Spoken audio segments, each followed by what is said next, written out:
the man known as Montreal's Teflon Don is back in Canada. Vito Rizzuto landed at Pearson Airport after doing time in a U.S. prison in connection with a triple murder. Global's Mike Drolet has more on the homecoming of the reputed mob boss. Alan, Vito Rizzuto is back on Canadian soil, and it's believed he's holed up with family in Woodbridge until he can figure out who his friends are. Rizzuto landed last night at Pearson and was promptly escorted out of the airport by police. He was once known as the Teflon Don for his ability to avoid criminal charges. That is until 2004, when the RCMP got a treasure trove of information from a camera placed in his office, and he pled guilty in the U.S. to playing a role in the murder of 3 reported mob captains based in New York. That put him in jail for the past 6 years. He's out now, a fact his rivals, who took over Montreal in his absence, surely know.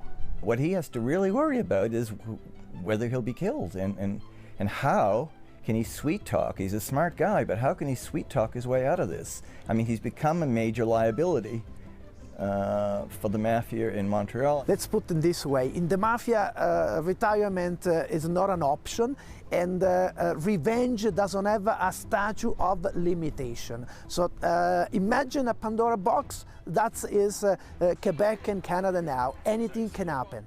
Now, when he refers to revenge, he's talking about Rizzuto. While he was in jail, his son was gunned down in the street, his brother-in-law was kidnapped, and his father was killed by a sniper standing in his own kitchen in front of his family. Now, put it all together and it seems like a gangster movie, but that's Vito Rizzuto's life.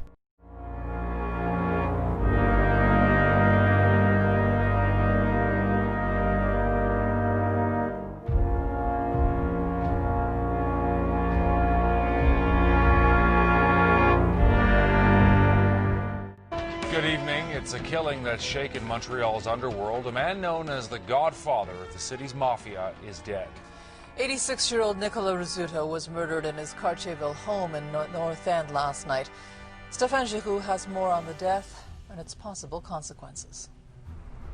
The shot came from this wooded area shortly before 6.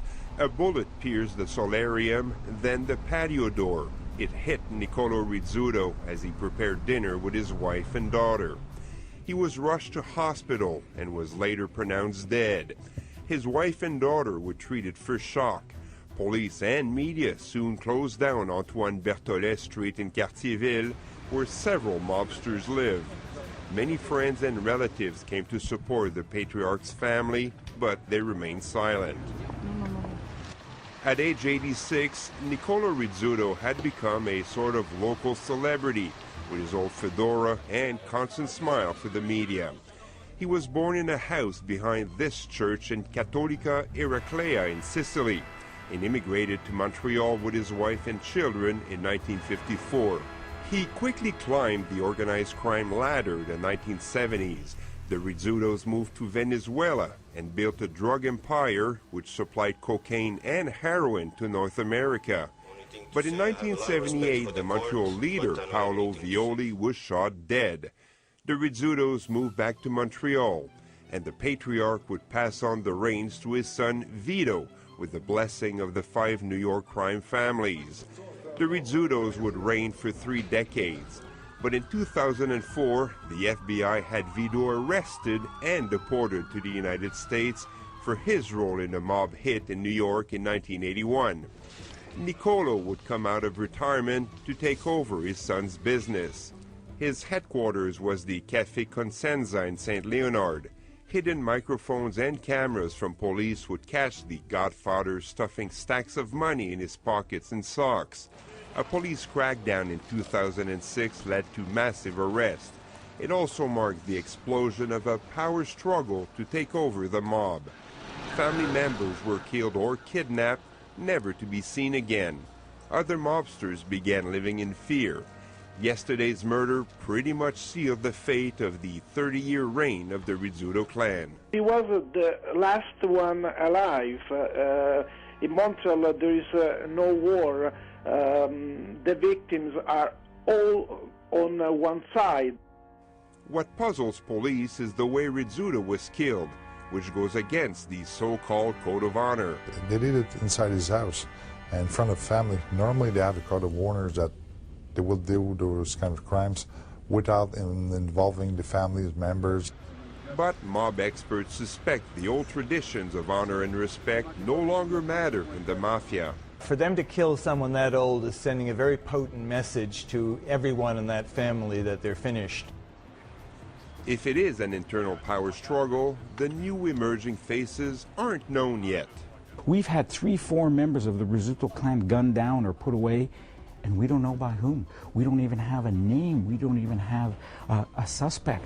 We don't know who the rising power is. So it is very opaque. And I think it's going to take a little while for us to begin to figure out who is the new name in the mafia in Canada. So given that, Steph, where does the police investigation go from here?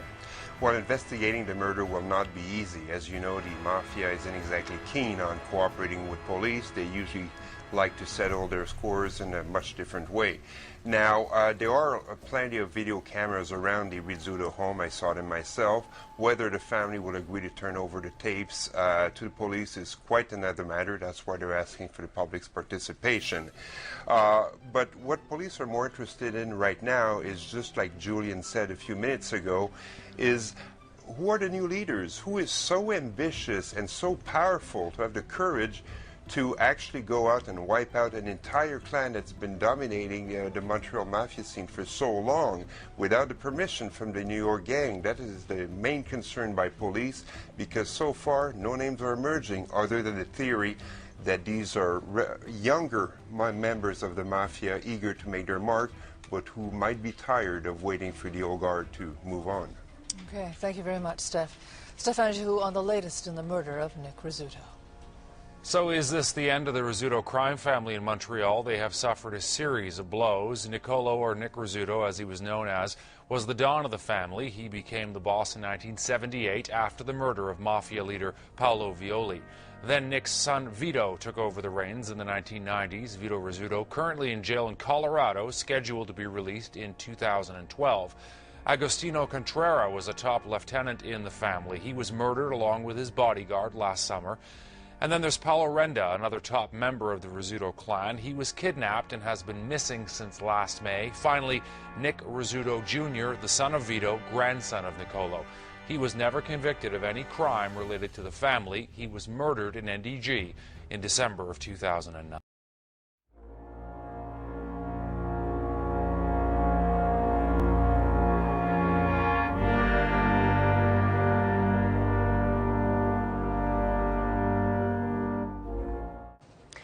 Hundreds of people gathered at a Montreal church today to say goodbye to the man known as the city's Teflon Don. Vito Rizzuto was the head of the Montreal Mafia. Now, he was a man with many enemies, but Rizzuto died of natural causes. Now, of course, the big question is, what's next for the notorious crime family? Here's Mike Armstrong.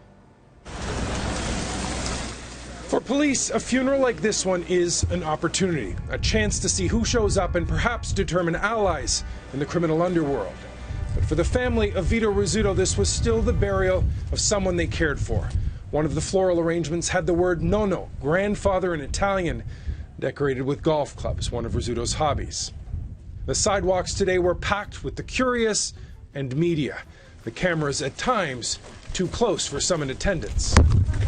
The body of 67-year-old Vito Rizzuto was carried into the church, members of his family following behind.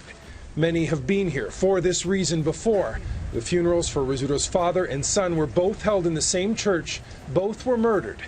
The family business is a dangerous one.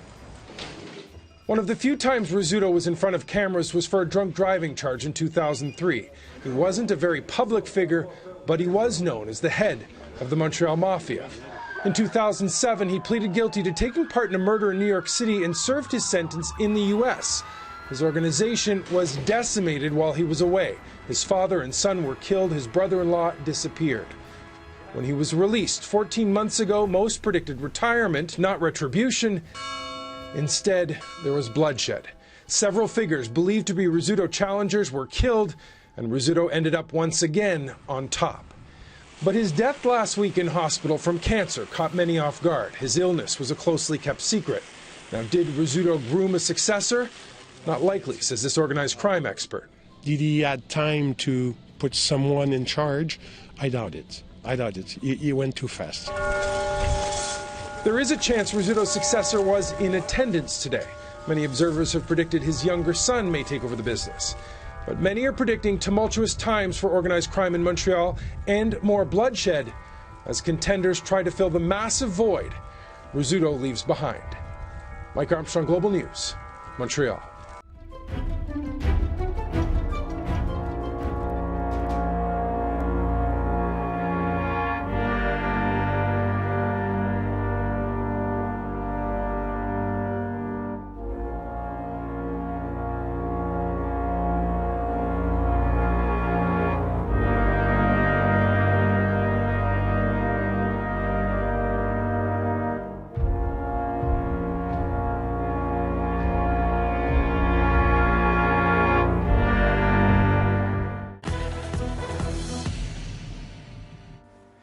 A shocking murder this afternoon in Montreal. Nick Rizzuto Jr. was shot by a man who walked right up to him on a busy street. Rizzuto has family ties to the most powerful mafia leaders in Canada, and that could mean a bloody war is about to begin in the world of organized crime. Amanda Pfeffer reports.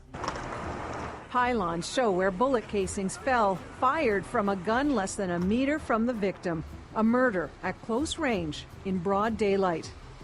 Witnesses fearing this is a mob hit would not show their faces on camera. And honestly, it sounded like somebody was lighting off little firecrackers.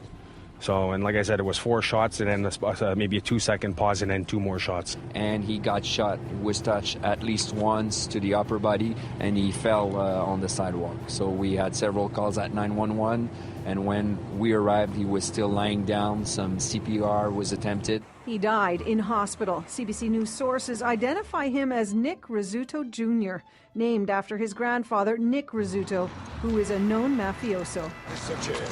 Arrested here in a 2006 police operation targeting the Montreal Mafia, and he continues to be identified as the godfather of the Canadian mob. Nick Sr.'s son, Vito Rizzuto, was extradited to the U.S. and convicted on charges related to a triple homicide in New York City during the 1980s. His eldest son, Nick Jr., today's victim, has no criminal record. But this murder will have the impact of a tsunami for Montreal underworld. Antonio Nicasso has written a number of books about the Canadian Mafia. This is the toughest moment for the Rizzuto crime family. They are in disarray. Over the last decade, police investigators have turned their sights on organized crime, major operations, first targeting the Hells Angels in 2001, then the Mafia in 2006. According to crime writer Michel Auger, with so many leaders in prison, there's a vacuum. The 2 main criminal organizations in Canada are in big trouble. So somebody could try to take the opportunity to make more money. It's scary for the kids, and even us adults, it's scary. But it's time to go. Right now, police are looking for leads. They know a gunman left the scene on foot, and they're piecing together a description from witnesses. Amanda Pfeffer, CBC News, Montreal.